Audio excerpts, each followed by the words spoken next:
What's up, everybody? Welcome to the latest Undisputed Roundtable. I am your gameplay director, Will Kinsler, joined by our studio founder and creative director on Undisputed, Ash Habib. How's it going, Ash?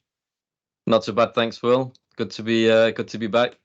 Yeah, we're back. I mean, I think that's probably the elephant in the room, right? Is that it's been a little while since we've done one of these, and we know players are like really eager to hear from us. This has been probably the longest we've gone with without having shipped an update during early access. So I know players are like really curious to know what's happening, and a lot has happened over the last few months that we want to be able to talk through. So we'll hop into it. Okay, thanks for that, Will. Also, to our audience, you might have noticed Will's new title that he introduced himself with. So Will is our gameplay director, and we thought it would be a really good move for the studio and for the game for introduce Will into some of our gameplay designs. So Will is now directly involved in some improvements we're making to the game, just in terms of our philosophy around making the game feel more dangerous, getting involved in the career mode as well, and having a general oversight in terms of how Undisputed is playing. Will brings a whole wealth of knowledge in that space, being a huge boxing fan and obviously a sports gamer as well. So it's something that the whole studio is excited about, and no doubt it'll make an Undisputed a better game for sure. Yeah, so you mentioned career mode, and obviously that is a thing that's on a lot of people's minds right now. We released a little while ago a sort of teaser trailer letting people know that it's coming, and we haven't said a whole lot since then. And so I think people are wondering, well, what should they expect here moving forward when it comes to career mode? Okay, so career mode. The big news here really is we won't be dropping career mode this year. Um, we are making some further improvements to career mode, but essentially we're looking to drop it early next year. Um, there's a few reasons why we decided to make that decision.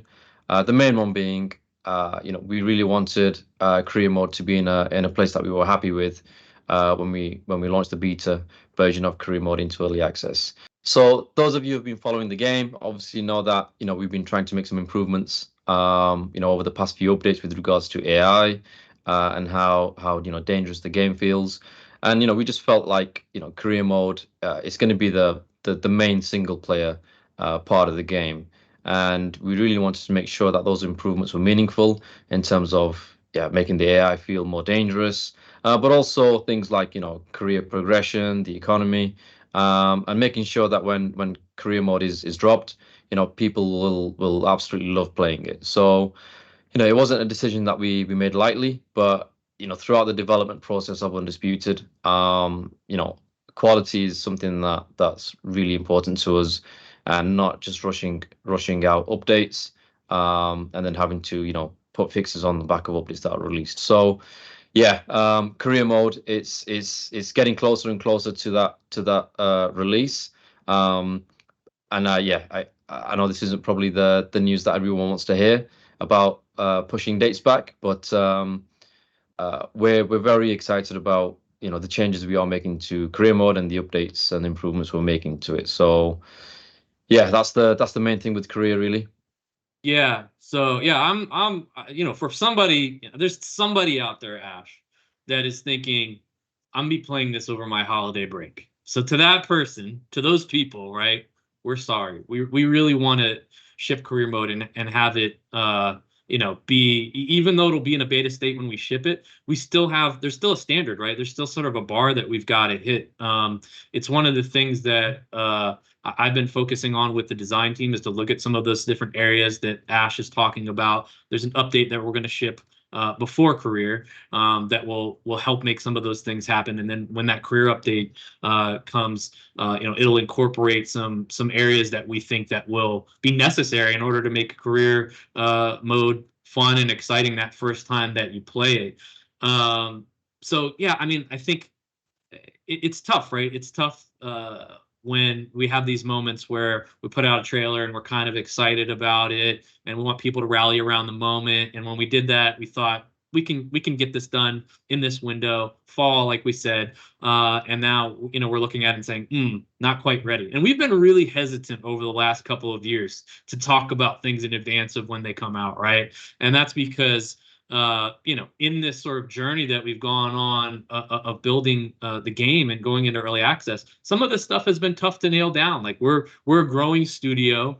I think we've had challenges around like balancing the frequency of updates with, where players are wanting things more often versus like, do we feel an update is made enough progress in the game to be able to ship it, right? Where I think we've had a couple of misses that we've talked about here on the roundtable with in that regard. So like, and some of that is like, we have features and systems that we're building in the game over the course of time, right? So we might do like 4 or 5 things that impact something like damage, and we've done things like, ship 1 or 2 of those in an update, but then players play it and they feel like this isn't really better. This isn't really, more consequential. It's not, I'm still feel like I'm eating, 5 wilder, straight right hand, power right hands, and and nothing is happening, right? And so it's not that we don't understand that, right? We understand that that's the experience that you guys are having with the game. It's a bit of a learning curve for us in terms of like the cadence of shipping. And some of what we're learning is that like shipping more often it's something that we wanted to do, but it's not always what's best to do in terms of like the overall health of the game. And we have to think more about like the long-term game that we're trying to make, and make sure that we're not putting out an update, where then you guys are like, I don't get it. I want to see this be better. So I was saying maybe Ash, you could maybe provide some context too about just like, I've been here for almost 2.5 years now. Things have really changed. I think the studio is like twice the size in terms of people since when I joined. But like, maybe you can speak a little bit of that, of like just how it's been a learning process for us, because we're not just building a game, we're building a studio, and we're learning all sorts of stuff along the way.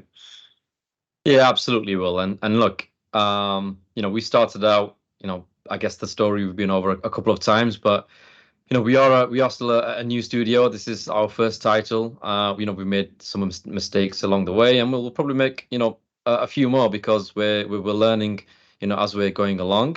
And yeah, in terms of the growth of the studio, making sure that the game is also evolving, the studio is evolving as well. And when we started out with Undisputed, esports boxing club back in the day when we started out, this was a small passion project that's turned into what is becoming hopefully a great boxing franchise. So getting from how we started out to where we are now, it's just been a process of maturing as a studio, and some of those decisions we made early on, we've had to undo and kind of start from scratch again.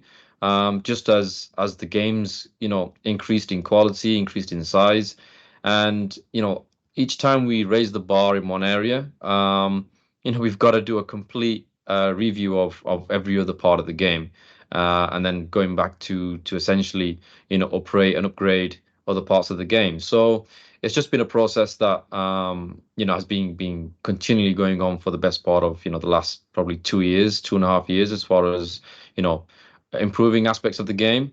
So this is something that we're going to continue to do, and whilst it's not great, when we're not releasing content maybe as soon as people would like, the studio's hard at work, and we're confident that the next update that'll be shipped will have some real meaningful changes, just in terms of what the feedback's been in terms of making the game feel more dangerous. Some of the changes we've made to the rebalance of how the damage works and how the health works as well. Maybe one thing you could talk about, I think, is like, talking about that journey. One of the things that we've done recently to sort of like invest in our ability to mature as a studio is actually we've added a lot of folks, right? Like we've brought in some people. Can you talk a little bit about like some of the things that we're doing to help us improve and grow and learn as a studio? Absolutely, and look, I think as part of what we're doing in terms of that growth, we have brought in some really senior, experienced people from big AAA studios. by bringing in more experienced people who have, made big franchises at other AAA studios, it definitely helps us in terms of our long-term planning, and also just making sure that we've got the right processes in place, so we're not, falling over ourselves in terms of, whether they're updates which, we're having to kind of go back and redo again. But at the same time, it's not a case of like, we're just bringing experienced people in and we're going to change the philosophy and what we're trying to create. It's just more about the guidance for the young development team that we have, because we're really proud of some of the innovation, the innovative features that we've got in Undisputed, which I think the whole dev team can be proud of. That's not something we're looking to change. It's just bringing that additional layer of experience into the studio, where we can start operating in probably more of a stable fashion. Yeah, and a couple of other things that we're doing to sort of keep us on that track of authentic, realistic boxing. Community probably already knows about this by the time you hear this video, but we're hiring across a lot of departments. But one of the things that we're doing is we're hiring a couple of game testers. They're going to work closely with me and the design team to validate features, give feedback on some of these things, make sure that we're having like even more scrutiny around things before they go out into an early access build. That's something I'm pretty excited about. I think that sort of mix of you bring in, senior leadership and developers that can help us with our process and how we organize things, and how we, make improvements, but also adding more, of those people who are, fans of boxing that, are close to the game, that understand the game. We're putting everything into it that we can to get this game to exactly where we want it to be able to get to a full launch. I do have to talk about the roadmap, right? So we've got our roadmap that at the start of early access, we released and put that on our Steam page and stuff like that. And so career, obviously, one thing that is fallen out of 2023 into early next year. There are a couple of other things that are going to come alongside that. Just want to mention before we move forward. So one of them is character creator. We're pretty excited about it. We really like our character creator. It is going to ship alongside career. That's necessary for career. So that'll be early next year. And then there's also fighter select customization and some of the accessibility improvements that are just a little bit behind the things that we're going to do in this next update, because we really want to put out an update that's super meaningful, that has impactful gameplay changes that you guys are looking for. So the rest of this video, that's what we're going to be talking about. We're going to ship this one more update before the end of the year, our .6 update. We're going to show you some of the changes we've been working on, break down our broader philosophy as we go. So we'll let them take it away. What is going on, fight fans? Thank you so much from the bottom of our hearts here at Steel City Interactive. Thank you for sticking with us through this journey. We appreciate your time and your patience. Your input and feedback has been critical to helping us build Undisputed into the best game that we can. So without any further ado, let's go ahead and jump into what you can expect from our .6 update. Enjoy. So yeah, one of the first things you're going to see is an enhancement to the amount of blood on the face and chest. Essentially more splatters and more drips of blood, as you'd expect to see when you're battering an open wound. We've also deepened the discoloration of the bruising, so you're going to be seeing more darker and more realistic purples and slight reds to simulate the colour of the blood rushing to the surface of the damaged skin. You're also going to be seeing blood on the shorts, so it's not just for the body and gloves now. Punching an open wound will cause the splatters on the shorts, so no more pristine white shorts when you're dripping with blood. We've increased the variety of the cut positions, so not always going to spawn in the exact same location. So cuts will still be to the left and right of the face, but this means they can spawn in a few different locations in a given zone. The sweat will also now have a tinge of blood to it. Pretty self-explanatory, but you can expect to see some drops of blood mixed in with the beads of sweat. And we've also added a new zone for the cuts to appear, so damaging the centre of your opponent's face can now result in a cut appearing on their nose as well. Let's talk about damage and stamina. First, a quick reminder about what we aim to accomplish in Undisputed. When it comes to both of these areas, we want the game to feel more consequential than it does today. This means a player should be able to capitalize on an opponent's mistakes, and that players will have meaningful choices that can impact the outcome of a fight. For example, you might choose a fighter like Joe Frazier or Rocky Marciano, who are known for their ability to take an opponent into deep water. In order for that to happen, stamina has to feel consequential so you can use that as a valid strategy. The same thing is true for damage. We want fighters like Deontay Wilder to feel truly dangerous. This means you can't keep eating power shots from him and stay on your feet. We know that's possible right now, and we're going to address it. So, how will our .6 update get us closer to making Undisputed feel more consequential? We'll start with health and damage first. We've unified the head health and body health into 2 health bars. This should make health distribution and entries into dazed feel more representative of what's happening in the fight overall. We've also added follow-through damage to punches, meaning that if you get hit into dazed with a really solid punch, some of that damage can actually follow through and your dazed health will already be partially depleted, meaning it will take less additional damage to get that knockdown. Follow-through damage can also now result in a flash knockdown, which we've been able to reduce the feeling of randomness that currently exists when you see someone flashed and hit the canvas. With stamina, I'll talk about a change in the .6 update and then one to look forward to a bit later on. In .6, you'll see that stamina recovery is now based on a fighter's activity in the previous round, allowing you to better manage their stamina throughout the course of a fight. Throw a ton of punches and you won't recover as much stamina in between rounds. Or maybe take a round off and throw less punches to give yourself more stamina at the end of a fight. It's not ready for .6, but in a future update there will also be further adjustments to movement and loose movement when fighters are low on stamina. This is aimed at increasing the consequences of stamina mismanagement. Currently, if somebody's low on stamina, they can still fly around the ring like it's round 1. So there's a missing piece of the puzzle that will close the gap and make stamina feel more consequential. And of course, as we introduce these changes, we'll continue to evaluate how damage and stamina mechanics are impacting fights and make necessary balance tweaks over the course of time.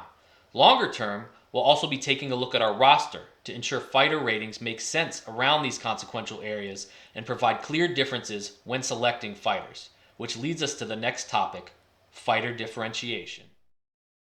There are a lot of great licensed fighters in Undisputed, and it's important they feel unique. And for the upcoming career mode, the choices you make on what fighter attributes to focus on need to feel meaningful as well. It's that foundation around damage and stamina systems we just talked about that will help get us even more uniqueness out of the boxers in Undisputed. With that in mind, here's some things that we'll give attention to across the remainder of early access. There will be further stat balancing of our roster to make sure boxers are as true to form as possible with clear differentiation so you know the right fighter to match up with the way you like to fight. We'll also be looking at our roster to make sure those fighter archetypes are set up on the appropriate boxers. And we'll continue to introduce new traits and to refine the ones already in Undisputed. This is great for personalizing both licensed fighters and custom characters and will be especially important in shaping your career. So once again, guys, thank you so much for your time, your support, and your patience with us through this journey as we continue to build this game with your input and support. We're excited to see your reactions to the changes that we've shared here and to the next 2 updates when they arrive. So until next time, guys, peace out.